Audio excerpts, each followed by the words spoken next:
안녕하십니까 시청자 여러분, 박종호입니다. 박종호의 핫스팟. 네, 오늘도 제가 이번 21대 국회 당선인을 만나러 달려왔습니다. 누구지 궁금하시죠? 네, 청년의 희망이 될 것만 같은 당선인 만나고 왔습니다. 장경태 민주당 당선인 만나보겠습니다. 안녕하십니까? 네, 안녕하세요. 네, 서울 와. 동대문을 당선자 장경태입니다. 네, 네. 박수 먼저 축하드립니다. 아, 네. 감사합니다. 정말 이 청년들이 당선인들이 이렇게 많지가 않은데요. 네. 지역구에서 당선이 돼서 21대 국회의원이 됐습니다. 다시 한번 축하드립니다. 네, 감사합니다. 네. 자, 저희 시청자분들께 많은 분들이 기대하고 또 기다리셨을 것 같은데요. 시청자분들께 인사 말씀부터 먼저 해주시죠. 네, 안녕하세요. 네, 서울 동대문을에서 당선된 장경태입니다. 저는 흑수저 당선자인데요. 대학생 자원봉사자부터 시작해서 대학생위원장, 청년정치연구소 부소장, 서울시당 대변인, 청년위원장을 거친 정말 평당원 출신의 국회의원 당선자입니다. 대부분 다 청와대 출신이거나 고시 출신이거나 뭐 장차관 출신 정말 화려한 스펙을 자랑하지만 저는 정말 평범한 국회의원입니다. 국회의원 당선자입니다. 그렇기 때문에 앞으로 이 평범한 사람들의 희망을 지키는 일, 또 가난하지만 꿈까지 가난하지 않도록 힘없는 사람들의 힘을 지키는 정치하고 싶습니다. 네. 네, 반갑습니다. 자, 장경태 우리 당선인 사실 처음에 좀 주목을 못 받는 그런 네. 상황이었고 전략공천도 못 받아가지고 경선을 하면서 동대문 을에 출마를 했는데요. 당선이 확정됐을 때 좀 어떤 기분이었을까? 그게 좀 궁금하더라고요. 사실 이제 당선이 확정됐을 때는 오히려 좀 덤덤하긴 했어요. 저는. 그러니까 약간 될 줄 알았으니까. 그것보다는 근데 이제 이게 출구조사 뜰 때도 사실 상당히 네. 불안하고요. 어떤 결과가 나올지 어찌되건 저 미통당 상대당도 막 결집하는 게 보이기도 그렇죠, 했고요. 그렇죠. 막판에 네. 여러 가지 선거 변수들도 있기 때문에 약간의 이제 불안과 기대가 있었지만 딱 보고 나서는 네. 앞으로 4년간 어떻게 의정 활동을 열심히 할 수 있을까라는 좀 무거운 책임감이 더 먼저 들었던 것 같아요. 아무래도 네. 이 젊은 변화와 또 새로운 일꾼을 선택해 주신 만큼 거기에 대해서 제가 보답할 수 있는 것들이 뭘까 먼저 거기에 대한 어떤 좀 무거운 책임감 네. 같은 게 있었고요. 또 이번 21대 총선이 워낙 또 좀 뜨겁게 치러지지 않았습니까? 네, 뭐 여러 가지가 있는데 일단 어찌됐건 촛불 개혁의 완성이라든지 문재인 정부의 성공 그리고 코로나 위기를 극복을 바라는 국민들의 네. 마음들이 있었기 때문에 사실 선거운동 내내 정말 뭐 참 주민들 만나기도 대단히 어려웠어요. 사실 상점을 들어가는 것도 너무나 그렇죠. 죄송했고요. 네. 하다못해 명함을 드리거나 이렇게 다가가는 이 소위 대면 자체가 좀 어려웠기 때문에 정말 어떻게 해야 될지 막막했던 선거여서 어찌되었건 참 그런 생각들이 주마등처럼 스쳐가더라고요. 예, 그러니까 뭐 당선인들 말 들어보면 기쁘고 정말 신나는 것보다 책임감 이런 게 좀 많았다고 하더라고요. 장경태 당선인도 마찬가지인데 사실 이 장경태 당선인 저도 오랫동안 봐왔고 민주당에서 굳은 일도 하고 또 여러 가지 선거에도 나가고 하면서 어떻게 보면은 민주당의 역사를 써내려가고 있다는 생각이 들 정도로 네. 활동을 열심히 해왔는데, 그러니까 대학생 때부터 활동을 한 네, 거죠. 그때부터 제가- 쭉 활동을 계속 해온 거잖아요. 민주당에서 떠나지 않고. 2006년에 대학생 이제 자원봉사자로 네. 시작해서 정말 2007년에 대선 패배 그리고 2008년에 총선 패배 그리고 대학생위원장이 되어서도 정말 그때 이제 민주당이 워낙 지지율이 안 좋을 때니까 MB에 대한 그 정말 이상한 기대가 있을 때였어요. 그때 네. 민주당 깃발 들면 정말 물병 맞을 때도 있었고요. 광화문 집회 때 2008년에 그때도 있었는데 소위 정권을 빼앗긴 정말 그 죄가 있는 정말 네. 죄인처럼 죄인된 심정으로 정당 활동을 해왔던 것 같아요. 그래서 참 어렵긴 한데요. 어려운 과정을 어찌됐건 잘 이겨내서 여기까지 온 것 같습니다. 네. 그러니까 사실 청년들 하면은 전략 공천이 되고 외부에서 수혈하는 그런 경우가 많았는데 이번에는 더 뜻깊은 것 같아요. 네. 당에서 키운 인재가 이제 국회에 들어가서 국민들 대표하게 될 텐데 선거운동 하시면서 좀 어떠셨습니까? 뭐가 좀 어려웠다 아니면은 이런 건 좀 아쉽다 이런 게 있었을 것 같아요. 뭐 일단 어려운 것은 일단 청년 후보들은요. 지역구 특히 지역구를 가면 돈과 조직과 어떤 노련함이 좀 부족할 수는 있어요. 사실 그렇기 때문에 정말 이 지역의 현황들, 그 지역의 소위 지역 유지라고 해야 될까요? 지역에 그분들 만나야 일정한 되죠. 기득권들이 네. 있으신데요. 특히 청년 세대는 이 주류 비주류 할 때 비주류도 아니고요, 주변인화되어 있어요. 아예 껴주질 않는 이런 상황들도 있기 때문에 예. 이 지역 사회에서 어떻게 제가 어떤 청년 후보로서 또 새로운 일꾼으로서 역할을 해야 될지를 고민했고요. 특히 또 저희 지역구가 워낙 또 센 분들이 많이 오셔서 그 과정이 좀 힘들었던 것 같아요. 워낙 이제 상대가 강하고 노련하다 네. 보니까 저도 당에서 15년간 숱한 선거를 치르면서 많이 직간접적으로 배워왔지만 네. 이분들에게 다시 한번 정말 세게 배웠습니다. 네, 정말 많이 네, 배웠어요. 센 분 압니다. 이혜훈 네. 의원. 저도 그 예전에 그 선거 때 서초에 출마했을 때 취재한 적이 있는데요. 세요. 네, 이 정도만 좀 말씀을 드리고, 네. 자, 이 방송 오마이 TV 유튜브와 페이스북을 통해서 생중계되고 있는데 여러분들 보시면서 궁금하신 점들 있으면 질문 주세요. 제가 보면서 바로바로 여쭤봐 드리겠습니다. 보니까 뭐 꽃님께서 안녕하세요, 축하드립니다, 화이팅 이런 말씀 주고 감사합니다. 계시고요. 네, 송영광님께서는 장경대 화이팅. 감사합니다. 네, 뉴스 넘넘님이 청년이 만드는 정치 기대합니다라고 하셨고, 남장님은 당선 축하드려요. 국회의원 되셔서 좋은 의정활동, 개혁, 입법 기대합니다. 그리고 이옥삼님도 축하드립니다. 장경태 당선자 이런 말씀 주셨습니다. 질문이 하나 있는데, 근데 몇 살이세요라는 질문. 저 38살입니다. 38살. 83년생. 83년생. 네, 나이부터 물어보시네요. 네, 그래서 뭐 일단은 서울에서 유일한 2030 당선자고요.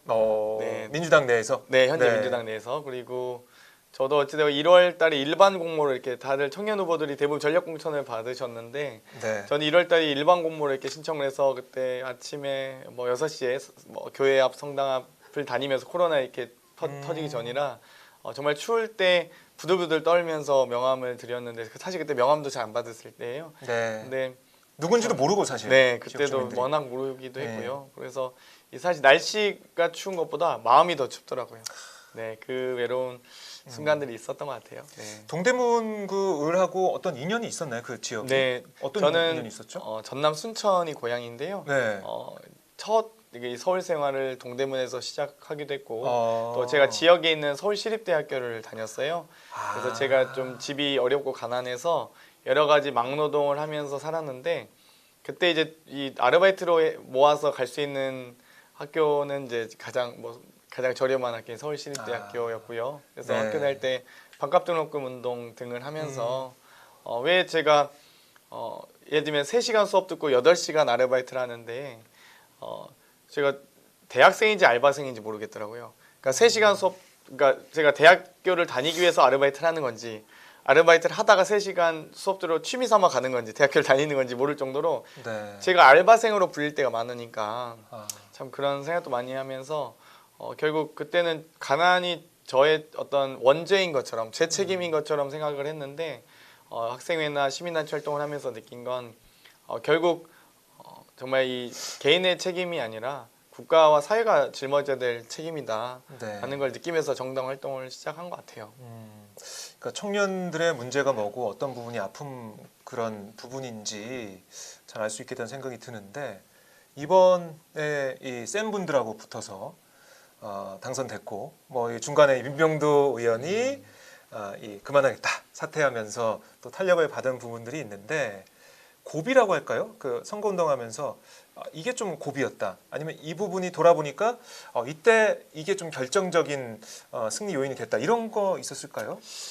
일단은 저희가 선거 일단 기본적인 베이스는 저분들은 이제 막 선거 기획서도 맡길 수도 있고요. 세련된 선거운동 방식을, 예를 들면 많이 또 해봤으니까. 대기업 300만짜리 대기업 컴퓨터라면 저희는 50만짜리 조립 컴퓨터다 이렇게 표현하는데, 현수막 하나도 저희가 줄자로 재서 현수막 디자인을 저희가 다 우리 지금 대학생 자원봉사 후배가 해주고, 또 저희 예비후보 공보물, 본후보 공보물 모두가 다 저희가 주민들 만나서 공약도 짜고 네. 직접 설계를 해서 공보물까지도 다 짰었습니다. 그래서 정말 저렴하게 하나하나 저희 한 땀 한 땀 저희가 가내수공업해서 만들었어요. 네.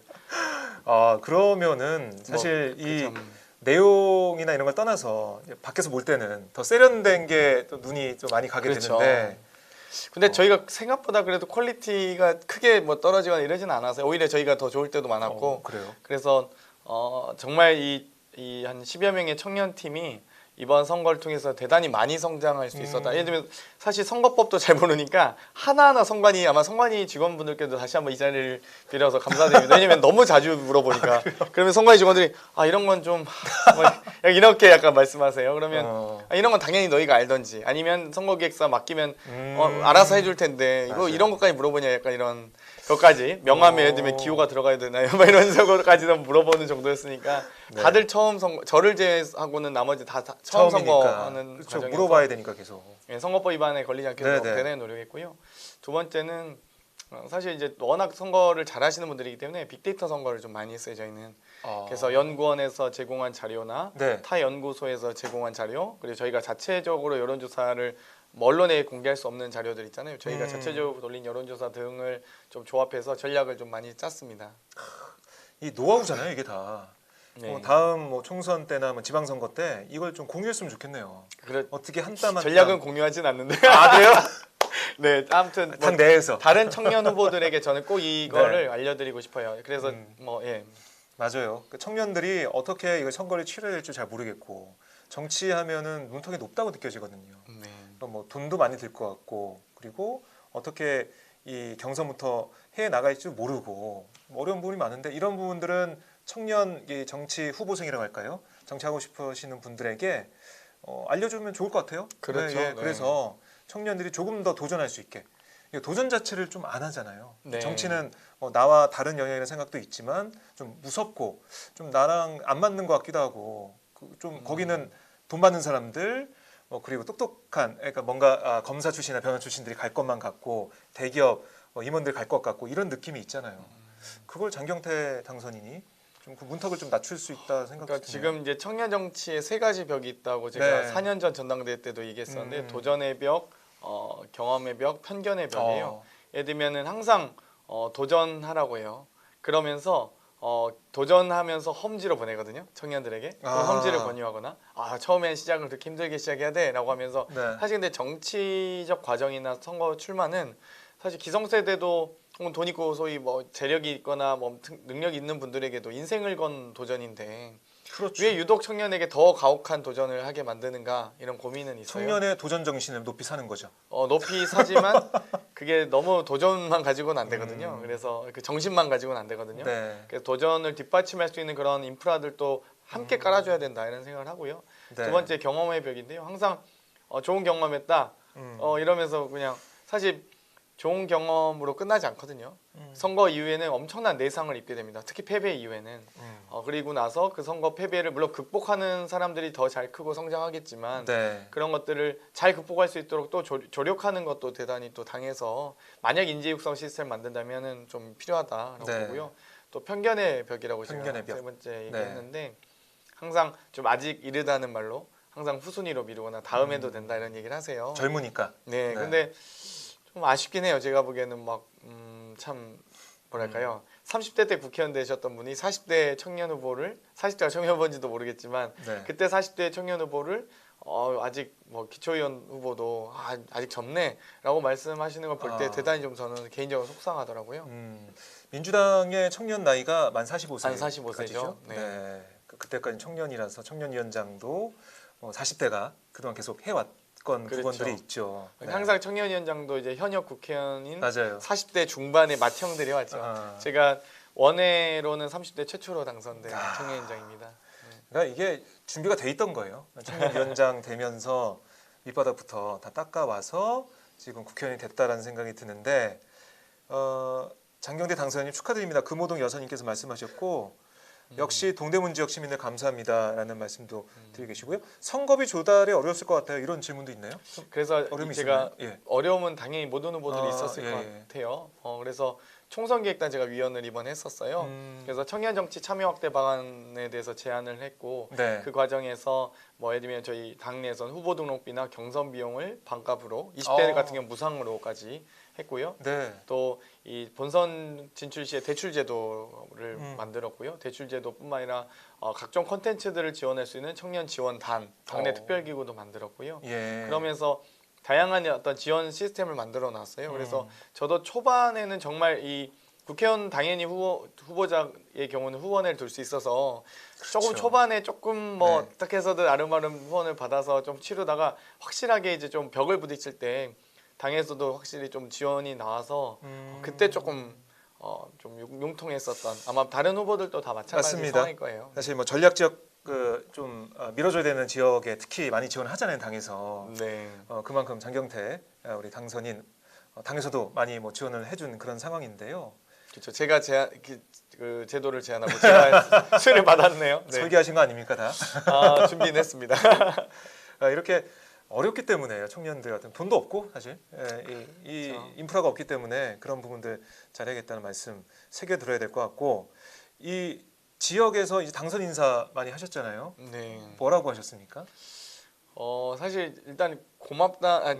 주민들께서 저한테요. 주민들도 그렇고 우리 저는 당선인도 일단 그렇고. 당연히 이제 젊은 변화와 새로운 일꾼을 선택해 주셔서 너무 감사하다. 음. 그리고 문재인 정부의 성공적인 국정 운영을 위해서 정말 열심히 일하겠습니다라는 네. 말씀을 드렸고요. 주민들께서는 대부분 다 초심 잃지 말아달라. 혹은 정말 어려운 사람들을 항상 잊지 말아달라. 이런 말씀을 많이 하세요. 네. 항상 이제 지역 가나 보면 이렇게 정말 어머니 뻘 혹은 할머니 뻘 되시는 분들이 손을 꼭 잡으시면서 저보고 건강하라고 말씀하시는데 그 말이 저는 좀 뭉클하더라고요. 제가 또 막 그때 이제 하도 이제 정말 선거 중에는 거의 초죽음 상태가 되거든요. 근데 뭐 거의 차만 타거나 앉기만 하면 졸고. 자고 졸고 네. 이러는데 막 온 몸에 파스 냄새 나고요. 뭐 당연히 어. 허리 인사를 많이 하니까 네. 그런데 그 어머니께서도 참 저한테 건강해라 이러는데 뭉클하더라고요. 제가 왜냐면 제가 어머니 건강하세요. 당연히 정말 연로하신 분이 어르신들이니까, 너무 예. 어르신이셔서 제가 건강하세요 이러는데 저보고 건강하라고 하는데 뭉클했던 기억이 나네요. 그만큼 이 지역에서 사랑받는 이 청년, 아들 같고 사위 같고 이런 이쁨을 받을 수 있는 사랑받을 수 있는 그런 당선이 되지 않을까 생각을 하는데요. 주변에는 뭐라고 합니까? 지인들, 뭐 가족들은 뭐라고 하는가요? 제가 정달도 15년 중에 대부분 청년 정치인들이 그럴 거예요. 뭐 정규직의 생활은 불가능하잖아요. 예를 들면 네. 제가 기자였다면 정치 활동 못 하겠죠. 그렇죠. 당연히. 네, 근데 네. 대부분 다 알바 인생이기 때문에 한 7, 8년 정도까지는 제발 철 좀 들어라. 이런 말씀도 많이 들었고요. 또 약간 무시하는 말들 정말 많이 들었어요. 근데 이제 또 그래도 제 꿈을 응원한 사람들도 많아서 열심히 했으면 좋겠다라는 응원도 받았지만 어찌되었건 그 응원의 말들이 어떤 삶을 보장하진 않습니다. 그렇죠. 네, 그렇기 때문에 또 나머지 한 7년 정도는 또 부모님들께서 약간 자포자기한 심정으로 바라봐 주셨고요.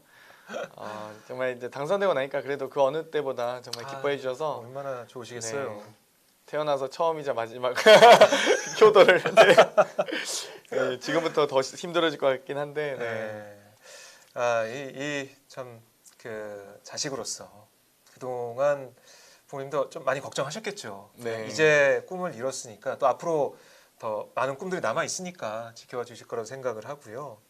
이번에 지역 저희도 선거 때 한번 통화로 인터뷰를 네. 잠깐 했었는데 지역 공약 좀 말씀하셨죠. 뭐 네. 여러 가지 문화적인 콘텐츠를 동대문에 심어 놓겠다라고 하셨는데요. 지역 공약들 좀 소개 좀 해주세요. 동대문이 어떻게 네, 바뀔 수 있을지. 저는 일단은 여기 이제 특히 이제 분당선 연장하는 부분 이 동대문을 지역이 워낙 또 이 교통이 시설이 너무 열악해요. 그래서 거기가 무슨 동이죠? 전농동, 답심리동, 장안동인데요. 아. 저희가 딱 지역구가 위로는 청량리역 회기역, 아래로는 답심리역, 장안평역, 양옆으로는 청계천과 중랑천이 있어서 네. 완전 섬이에요, 섬. 아. 그 안에 지하철역이 하나도 없어요. 딱 그래요? 그 네모 안에. 그래서 저는 좀 여기 네. 교통 편의가 좀 필요하다 이렇게 보고 있고요. 앞으로 이제 청량리역이 복합환승센터로 건립이 되면은 네. 정말 GTX, BC 노선부터 해서 다 들어오긴 하는데 그렇죠. 앞으로 이제 그런 노선들이 들어오면서 이 노선이 그냥 단순하게 들어오는 게 아니라 주민들에게 혜택이 돌아갈 수 있도록 설계를 하고 있고요. 또 장안동에 그 튜닝 업체들이 많이 들어와 있고 작년에 튜닝법도 통과돼 있는데 네. 여기에 이제 모빌리티 클러스터 예를 들면 자동차 튜닝 산업 육성이라든지 혹은 뭐 수소 전지 육성이라든지 혹은 드론 택시 같은 모빌리티 클러스터를 공략한다든지 혹은 이 답심리동에 고미술 상가가 있어서 문화 콘텐츠가 많이 있거든요. 네. 여기에 유튜브나 넷플릭스 멀티플렉스를 설치해서 유치해서 문화 콘텐츠가 좀 많을 수 있는 더 풍성해질 수 있는 것들.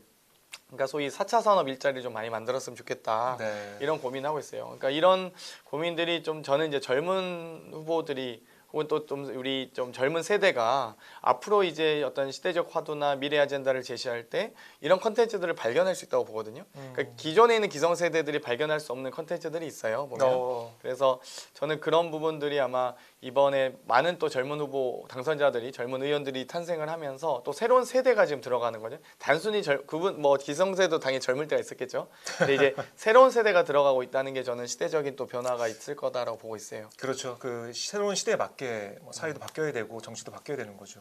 네. 이번에 보면 2030, 그러니까 청년이라고 볼 수 있는 그런 세대 당선자가 민주당이 몇 명 정도죠? 지역구는 5명이고. 지역구 2030만 했을 때는 5명이고요. 네. 그리고 비례가 3분, 그리고 네, 45세까지 하면 14분이거든요. 아. 네, 그래서 14명. 2030이 8분 비례까지 했을 때, 네. 네, 그렇습니다. 그 뭐 40대까지 확장한다면 그래도 한 10% 가까이는 좀 되는 그런 느낌이 좀 드는데 세가 좀 다르죠 사실 2030이랑 40대랑 네, 약간 네, 느낌이 좀 그거. 다르죠. 근데 당원 당규상은 뭐 청년들 네, 10%니까요. 네.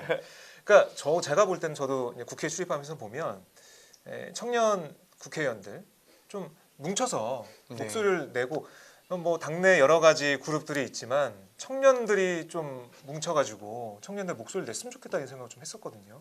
그렇죠. 이번엔 장경태 당선인이 들어오니까 구심점이 될 수 있겠다는 저는 생각이 들더라고요. 그러니까 뭐 지금 70년대생 의원 모임도 계시고 한데 네. 그 모임을 좀 너무 늦게 만들었다는 저는 생각이 거의 들더라고요. 끝날 때쯤 네. 만든 거죠, 20대 국회? 그래서 저희 같은 경우는 이미 2030 의원 그러니까 당선자 모임을 이미 했고요. 오. 또 45세 이하에서도 좀 이 어떤 그 개혁 과제들에 관심이 많으신 분들 위주로 또 모임을 하고 있어요. 그래서 앞으로 이것들을 이제 저희가 방금도 말씀드렸듯이 단순한 등원에 그칠 것이 아니라 네. 뭐 진출도 의미가 있겠지만 어찌됐건 암스트롱의 발자국 하나도 의미가 있겠지만 거기에 그칠 것이 아니라 시대적 화두를 던지고 또 미래 아젠다들 계속 발굴해 나가는 과정이 더 중요하다고 보기 때문에 저희는 분명히 민감도가 다른 부분도 있잖아요. 뭐 4차 산업혁명이라든지 환경이라든지 혹은 노동 이슈나 사회 안전망 이슈들에 대해서 관심이 그렇죠. 많아서 네. 이런 부분에 대해서 좀 아젠다들 좀 발굴하고 제안하고 이럴 예정입니다. 혹시 다른 당과도 함께 뭐 이렇게 연계가 될까요? 아직은 등원을 하지 않아서 사실 연락처를 몰라서 연락 못하는 느낌인데요. 네, 네. 앞으로는 뭐 같은 세대 간의 네. 대화는 당연히 좀 필요하다 보고요. 함께 할 수 있는 것들이 있다면 또 함께 하고 생각도 있습니다. 저는 뭐 지역구 당선자 통합당 같은 경우는 한 명밖에 없잖아요. 네. 2030이 배현진 당선인이 송파에서 네. 당선이 됐는데 어떻습니까? 좀 대화가 좀 잘 될까요? 모르라서요. 대화를 해보겠습니다. 대화를 한번 해보고 네. 공통점이 있는지 봐야겠지만은 네 한번 댓글이 정말 궁금한데요. 댓글이요 아직 공통분모가 있는지. 예. 거기 아직 안 올라왔는데 아마 의견 올라오면 제가 소개를 해드릴게요. 네. 뭐 좋은 말씀 많이 해주고 계세요. 말씀 정말 잘하시네요라고 하셨고 감사합니다. 부모님 고생하셨네요. 네. 글도 이제 올라와 있습니다. 맞아요. 진짜 네. 마음고생이 최고의 고생이죠. 네. 장경태 당선인이 그동안 정말 오랜 기간 사실 정치 활동 해온 겁니다. 그래서 말씀을 제가 볼 때는 이 국회의원들 다 통틀어 가지고 아마 탑 10, 탑 5를 될것 진짜요? 같아요. 감사합니다. 말씀 정말 잘하세요. 아유, 감사해요. 특히 청년 문제에 대해서는 그냥 툭 치면 툭 나오는 그런 수준이기 때문에 제가 기대를 해볼 수가 있는 거고요.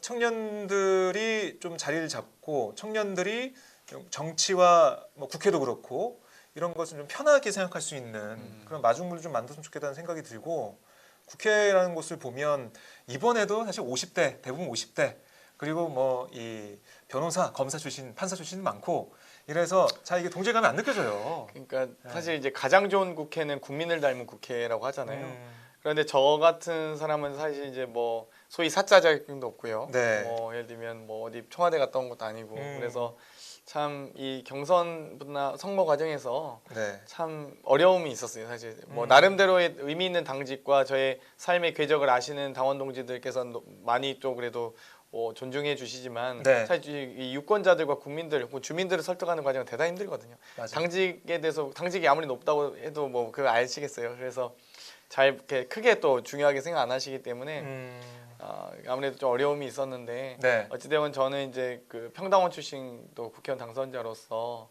개천에서 용나는 정치를 한번 해보고 싶어요. 그래서 앞으로 좀 다른 좀 평범한 사람들의 네.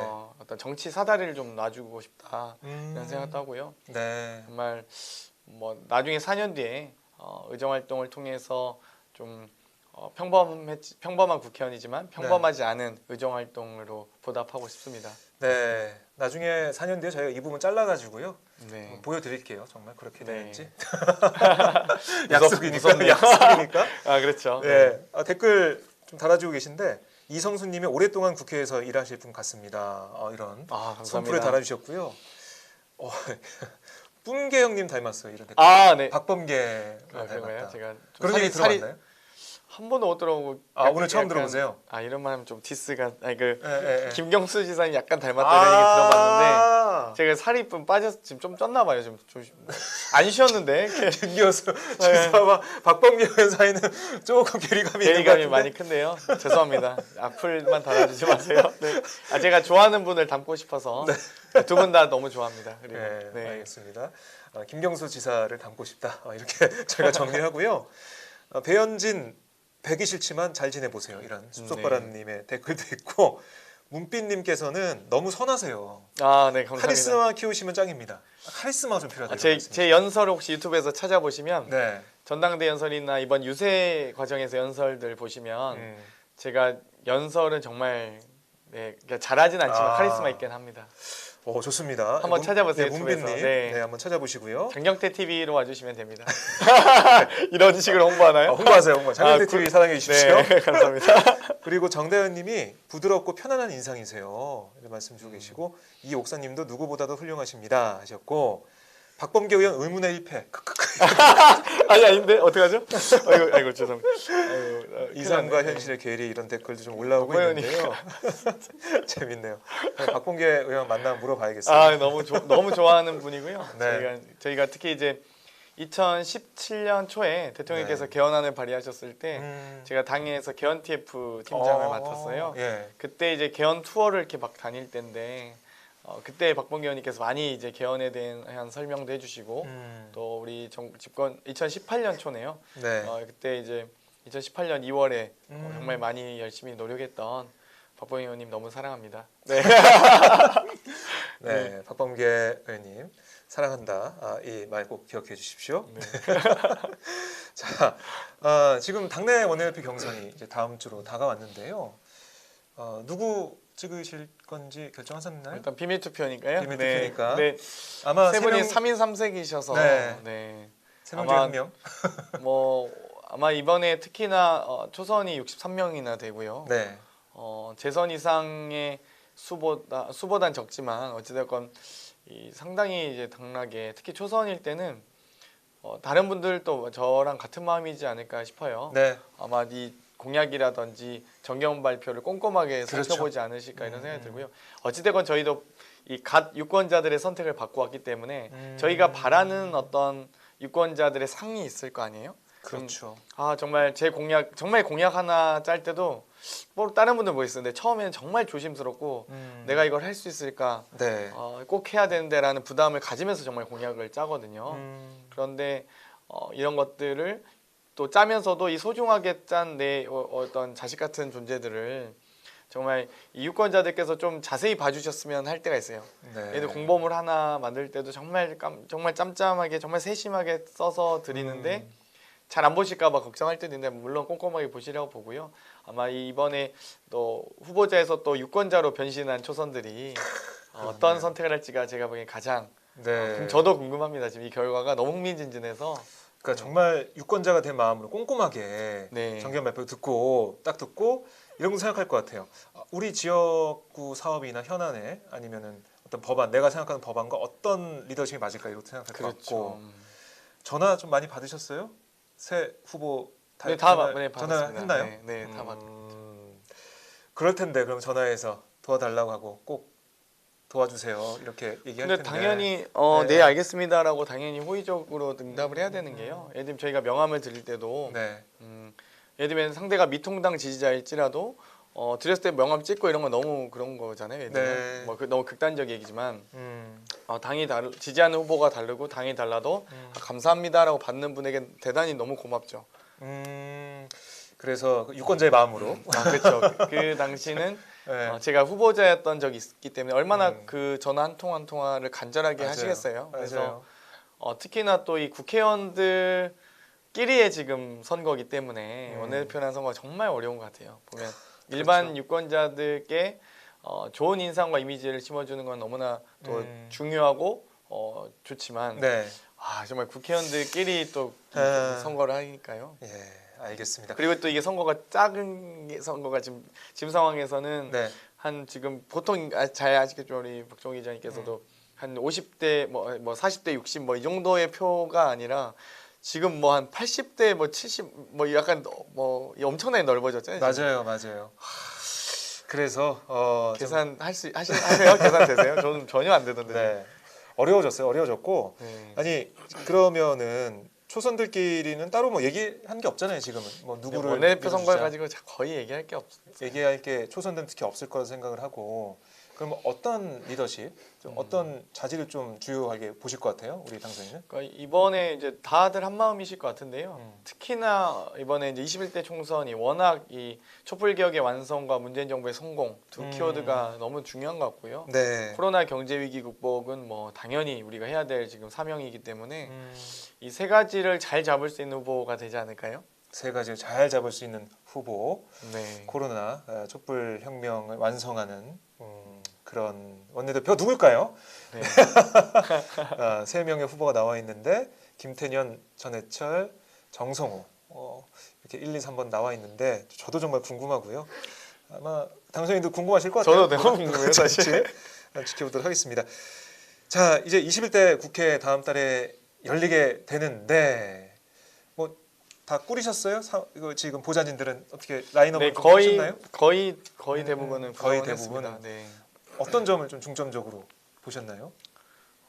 저는 일단은 업무 능력도 중요하지만 네. 능력은 가르쳐 주면 되거든요. 근데 열심히 배우려고 하는 의지를 배우려고 가장 하는 중요하게 생각해요. 그러니까 어. 저도 그동안 정말 많이 선배들한테 혼나고 네. 정말 아파도 보고 주저앉아도 보고 했지만 넘어져도 일어날 수 있는 사람 그리고 혼나도 고치려고 하는 사람 예. 뭐 예를 들면 깨져도 다시 붙이려고 하는 사람이 그래도 성장한다고 보거든요. 네. 저는 저도 처음에 정말 저도 실수 너무 많이 했어요. 어렸을 때 특히 어렸을 때. 예, 많이 했는데 네.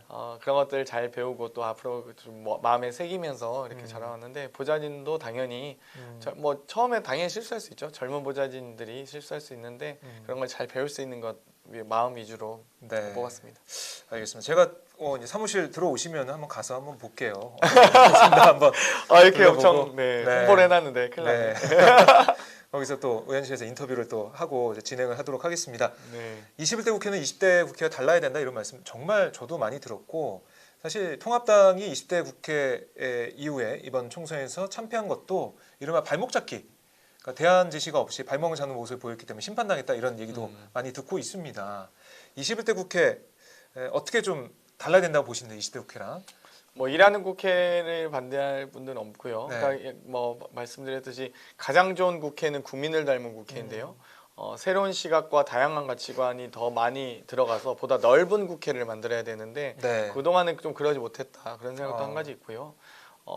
그러면서도 또 이렇게 이 야당이 자꾸 이 발목 잡거나 그런 부분에 대해서는 좀 이제는 좀 단호할 필요도 있다. 하지만 그 단호함을 보일 때 저는 조용한 개혁이라고 좀 표현하는데요. 네. 어떤 형식은 조용하되 내용은 좀 단호했으면 좋겠습니다. 네. 형식은 조용하되 내용은 단호했으면 좋겠다. 예를 들면 열린우리당이 이제 사분 오열하는 과정을 봐도 네. 저도 이제 다른 분들한테도 말씀을 많이 드리는데요. 언론에서 항상 이 특정 언론에서 언론이 다 그렇진 않지만 특정 언론에서 온건파 개혁파 이런 식으로 갈라치기를 많이 했거든요. 그렇죠. 저는 사실 가급적 여론조사에 응하진 않고 있어요. 무응답으로 처리해달라고 하고 있는데 굳이 몇 퍼센트가 나왔다 이러면서 굳이 저희들 내부에서 설왕설래할 필요가 없다고 보고요. 약간 이 조용한 개혁들을 네. 단호하게 완수해야 된다 보기 때문에 이번에 주신 국민의 명령, 국민의 선택을 정말 잊지 않고 명심해야 된다 이렇게 생각하고 있습니다. 그리고 열린우리당의 과오를 반복하지 말아야 된다 이런 얘기가 계속 나오고 있는데 언론 뭐 저희도 뭐 기사를 쓰고 방송을 하고 이렇게 하지만은 이 의도를 가지고 뭐 언론에서 이렇게 쓸 수도 있고 어떤 개혁 과제를 완수하는 과정에서 항상 뭐 협치를 하지 않는 뭐 불통 뭐 여당 뭐 이런 식으로 또 분명히 쓸 거예요. 어떤 언론이. 그런데 그렇죠. 저는 그런 거에 아무튼 좀 우리가 익숙해져야 된다고 봐요. 그러니까 뭐냐면 협치라는 것도 내용을 가지고 어떤 내용을 협치할 것인지를 해야지 어떤 협상 자체를 가지고 그냥 무조건 이 발목 잡기 또한 시간 끌기 또한 협치라고 보지는 않거든요. 네. 그런 것들은 저는 단호하게 잘라냈나 봐요. 네. 근데 그래서 민심이 우리 국민들 유권자들이 180석을 준 이유가 있을 거예요. 있죠. 네. 예. 문재인 정부가 그동안 못했던 뭐 개혁 과제나 정책 과제를 완수하고 계속해서 좀 잘 국민들을 위해서 일을 하길 바랄 텐데 그런 게 협치라는 이름으로 묻혀가지고 아예 일이 안 된다면 그 또 국민들의 뜻을 뭐 어떻게 먹이는 게 되니까. 그렇죠. 그런 뭐 저 같은 경우는 항상 이 표정과 태도는 온건하지만 내용은 좀 강경파에 속합니다. 네, 알겠습니다.